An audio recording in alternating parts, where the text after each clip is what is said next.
So, chapter 25 has to do with the Cold War.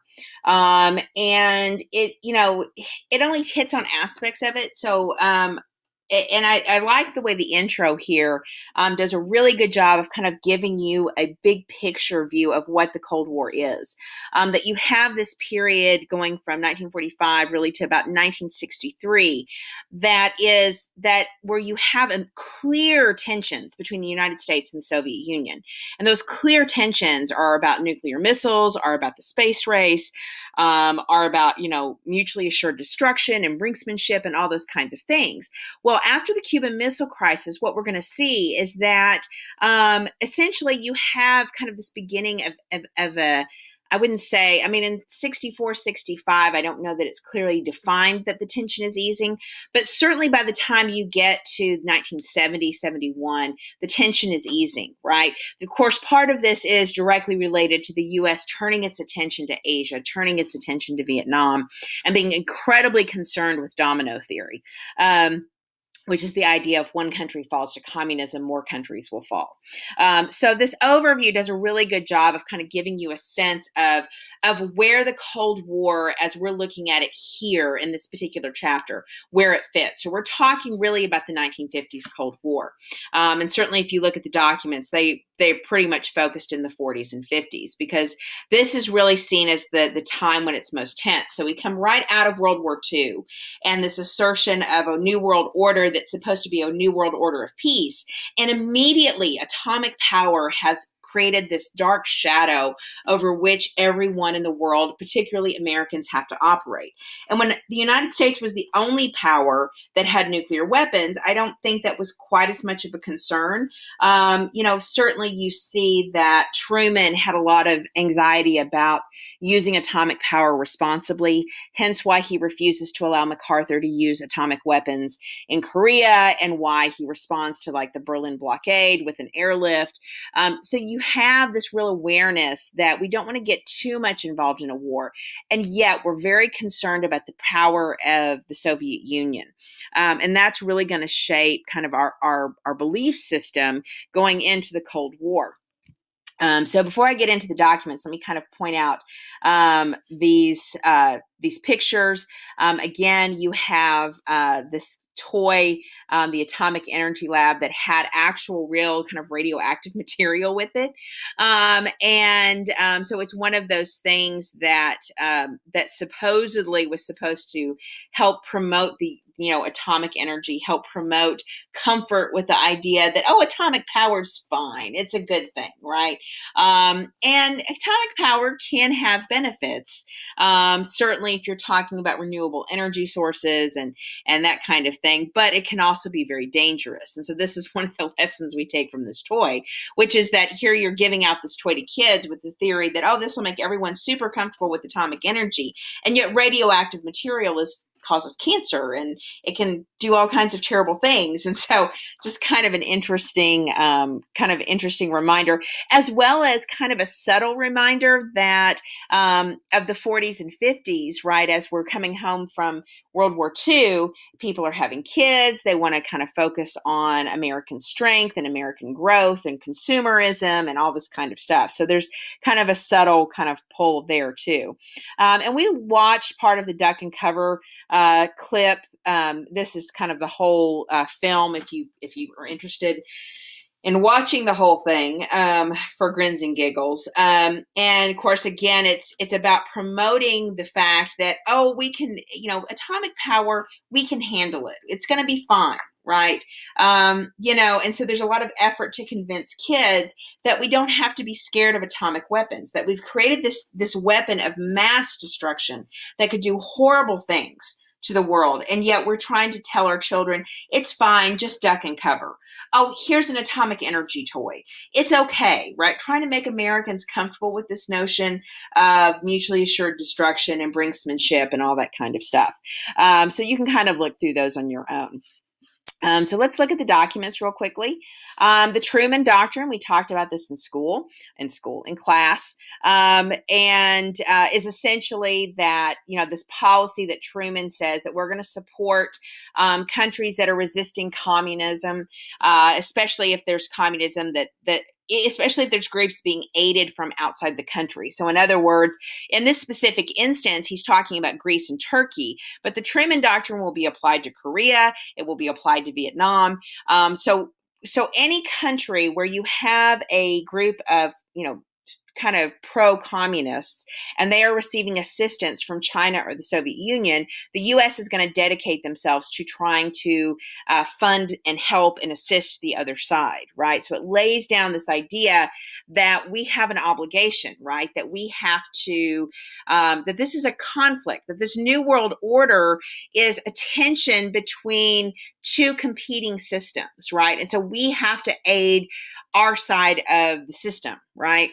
And so he talks about how, that we have, we wanted to let countries work their, have self-determination, that this was the issue with Germany and Japan. And that in order to help do that, we've taken a huge role in the United Nations. Excuse me. And of course, don't forget the Marshall Plan is an unmentioned part of that. So we're trying to help countries that so that they don't fall into totalitarianism.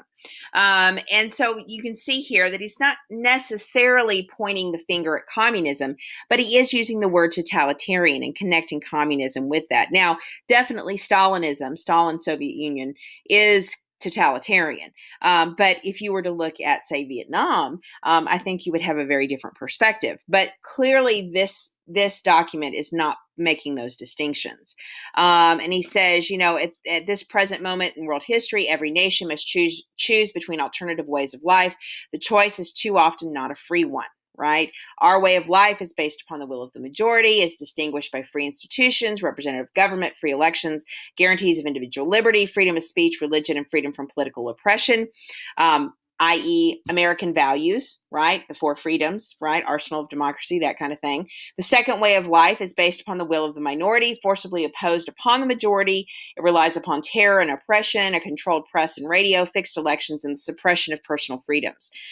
So he's basically pointing out that, the other side is the opposite of that, and that it is our policy to support people in resisting that kind of subjugation. We must assist free people to work out their own destinies, right? Of course, what does that mean in Vietnam?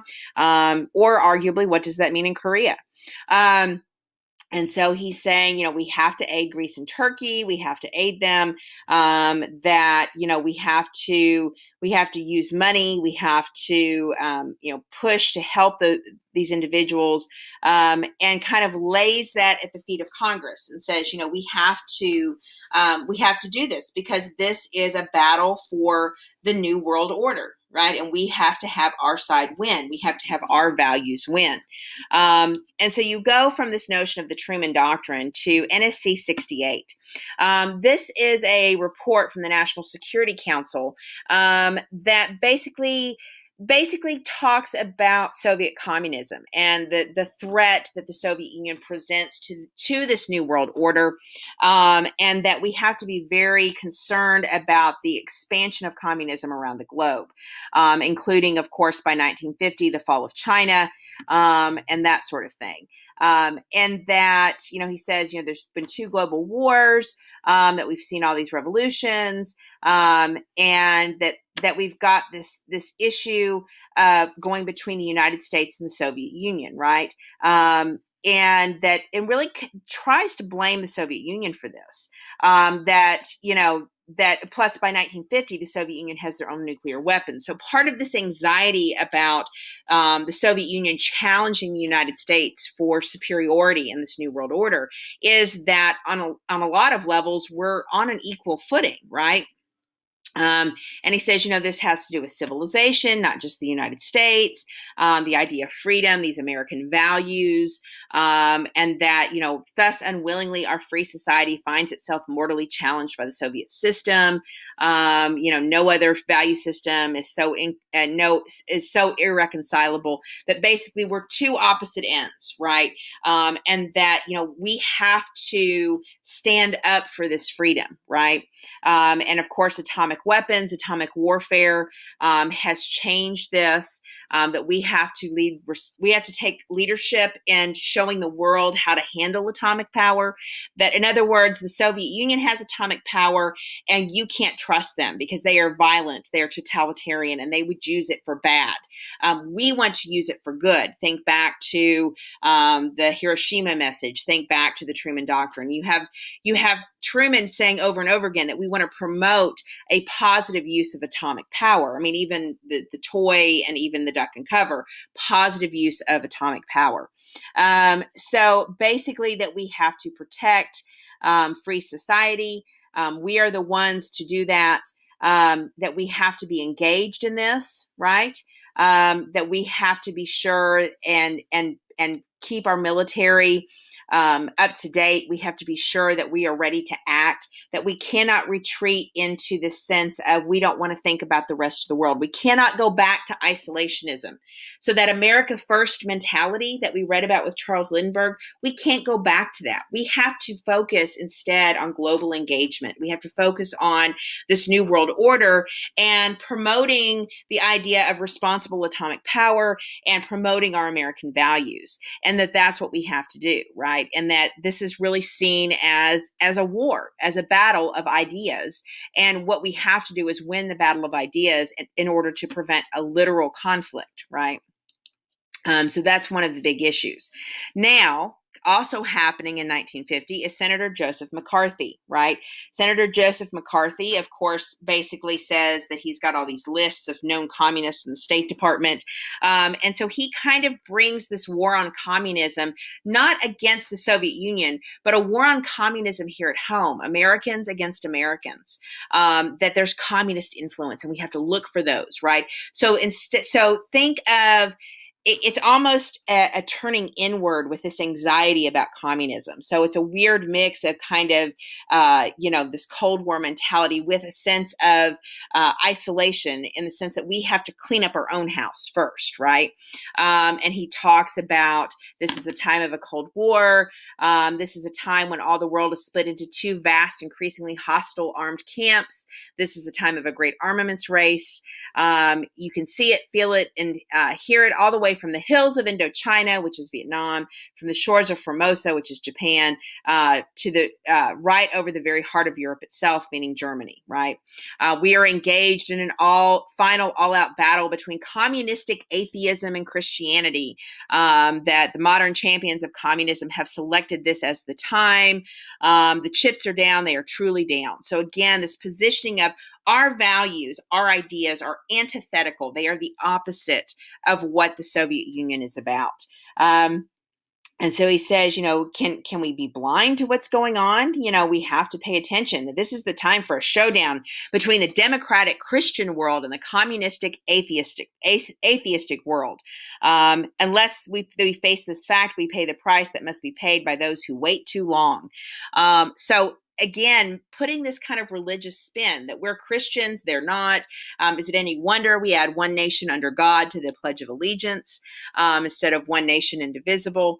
And notice, I think, and this is maybe me reading more into it, but the fact that we would go from one nation indivisible, we are all Americans, we are all together, to one nation under God, indivisible, that in a sense almost lays the groundwork for Americans to turn against Americans. Because what if you don't believe in God? What if your version of God is different than someone else's version of God?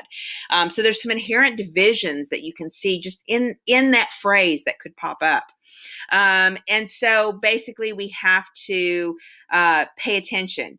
As one of our outstanding historical figures once said, when a great democracy is destroyed, it will not be because of enemies from without, but rather from enemies within, right? So we need to look out for the enemies within. And, we have to really go after, we have to protect our system, right? We have to watch out that our system is not taken down. He goes on to say, it has not been the less fortunate or members of minority groups who have been selling this nation out, but rather those who have had all the benefits that the wealthiest nation on earth has had to offer: the finest homes, the finest college education, and the finest jobs in government we can give. In other words, elite people. This is glaringly true in the State Department. There were bright young men who were born with silver spoons in their mouths and are the ones who have been the worst. In my opinion, the State Department, which is one of the most important government departments, is thoroughly infested with communists. I have in my hand 57 cases of individuals who appear to be either card-carrying members or certainly loyal to the Communist Party, but who nevertheless are still helping to shape our foreign policy. And then he talks about Alger Hiss a little bit, who was a guy who got in trouble for perjury. And, he talks about that we need to be very concerned, right? So he takes this one example of this one guy and he makes it into this entire group of elitists at the State Department. We can't trust them. They're trying to control our foreign policy. It's really very much an outsider attack against the government. So again, Americans against Americans, Americans against our own government. So you take this anxiety about the Cold War, that the Soviet Union is coming against us, and we turn it inward and we start attacking each other at this very important time. And so I think it's very disturbing, really, in a lot of ways. Now, this next one is a song by Woody Guthrie. Woody Guthrie was a folk singer. He also had a famous song where he made fun of Fred Trump, Donald Trump's dad. But he's this folk singer, and he writes this song. And you can see right here, talks about how his copyright was like, I don't care who sings it. Anyone can sing it, right? And so Woody Guthrie would be considered kind of an early beatnik, I guess, an early folk singer, kind of part of this anti-conformity movement that's kind of simmering under the surface of American society, that's questioning all this hard talk about the Cold War, right? In other words, what are American values? Are American values this anti-communist rhetoric that we're talking about? Does it have to be about the Cold War? And so he kind of goes through the song. This land is your land. This land is my land, right? This land is made for you and me. It's made for all of us. That the American value is equality and freedom and kind of this beautiful country, and that we don't have to take sides against each other. So clearly going in the face of what McCarthy was talking about. And then the last document in the Cold War is Dwight Eisenhower talking in 1953 about the possibilities of peace in the atomic age, basically saying that, that we have this new world, right? This new atomic warfare kind of goes through the history, and that we now today have the stockpile of atomic weapons, and that that we no longer have a monopoly on atomic power. That other countries, namely the Soviet Union, it has access to this, and that we should be very concerned about it, right? That this is a devastating retaliation, and that we should be very concerned about any kind of surprise aggression. And he basically says that, two atomic colossi are doomed malevolently to eye each other indefinitely across the trembling world. To stop there would be to accept helplessly the probability of civilization destroyed, the annihilation of irreplaceable heritage of mankind handed down to us from generation to generation. Surely no sane member of the human race could discover victory in such desolation. So in other words, of course, we don't want to use these weapons, right? And that the United States, does not want to be seen that way, right? We want to be constructive, not destructive. We want agreements, not wars. We want to live in freedom and in confidence that peoples of every other nation enjoy equally the right of choosing their own way of life, except, of course, if you're talking about Vietnam. So my country's purpose is to help us move out of the dark chamber of horrors into the light, and that we want to explore atomic power as a way of peace. We want to include the United Nations to help us resolve atomic armaments, and that we want to carry these ideas into new diplomatic talks. So we want to start stepping away from this kind of atomic buildup that was beginning to take place, right? That we want to watch out for who gets these weapons, right?